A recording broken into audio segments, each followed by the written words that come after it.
Daldaltoota maqaa sheekaatiin daldalaa jiran namni islaamummaan tuqamuun garaa si nyaatu wallahi mee qalbiin sirrii dhageeffadhu. Waan kana wajjin taaneetiin islaamummaa irraa haa morminu. Mee namni dhugaa islaamummaan sitti dhagahame wallahi maqaa sheekaatiin wanti ta'aa jiru namni sitti dhagahame akka kiyya arguu dandeettanii yookaan anaa ol arguu dandeettanii. Maaltu ta'aa jira miidiyaa kana gubbatti? Maqaa sheekaatiin namni lafaa baheetiin sheeka maalii jedhaa maqaa sheekaa dhahataa jecha rabbiitii fi afaan arabiffaa dubbataa maqaa rabbiitiif maqaa nabiyyi sallallahu alaihi wasallam keessatti dhahaa ummata keenya irratti waan hin taane raawwataa jiran. Wallahi waan hin taanetu islaamummaa irratti ta'aa jira. Billaahi alaikum ana naaf hin galle bicha. Nu ka beeknu sheekni maqaa sheekaati yoo dhufe diinii nama barsiisa, quraana nama barsiisa, hadiisa nama barsiisa, islaamummaa nama barsiisa, beekumsoo irraa argatan. Amma maaltu ta'aa jira? Maqaa sheekaatiin kaaraakterii inni agarsiisu kaaraakterii baalagee. Maqaa sheekaatiin kaaraakterii inni agarsiisu jechoon inni dubbatu, wantoonni inni raawwatu, wantoota gaddeemtuu gadi buutuu. Maaltu ta'aa jira? Billaahi alaikum. Namoota akkanaa kanniin wallahi miidiyaa gubbaa haa darbinu.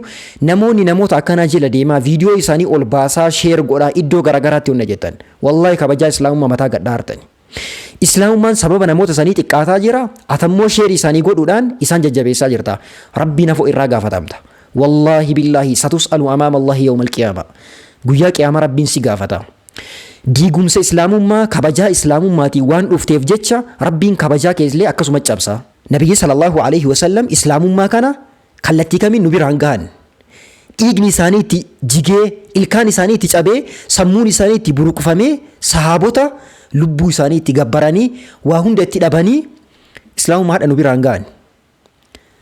Ulamaa'iin keenya warri har'a diinii nu barsiisaa jiran, hayyoonni gurguddaan, warri du'aniitiin qabrii jiran, warri lubbuudhaan ulamaa'iin gurguddaan keenya wallahi saree waliin itti bulanii islaamummaa kana kabajaa meeqa itti dhabanii har'a nu biraan gahanii.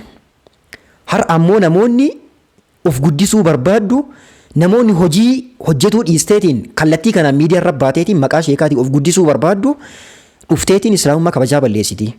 Namoota akkanaa kanniin maa guddistanii? Maa jala deemaatiin namoota akkanaa kana jajjabeessitan? Isinitti hin dhaga'amu? Haalli islaamummaa isinitti hin dhaga'amu? Rakkoo islaamummaan keessa seenu isinitti hin dhaga'amu? Nama biratti kabajaan islaamummaan ittiin badu isinitti hin dhaga'amu?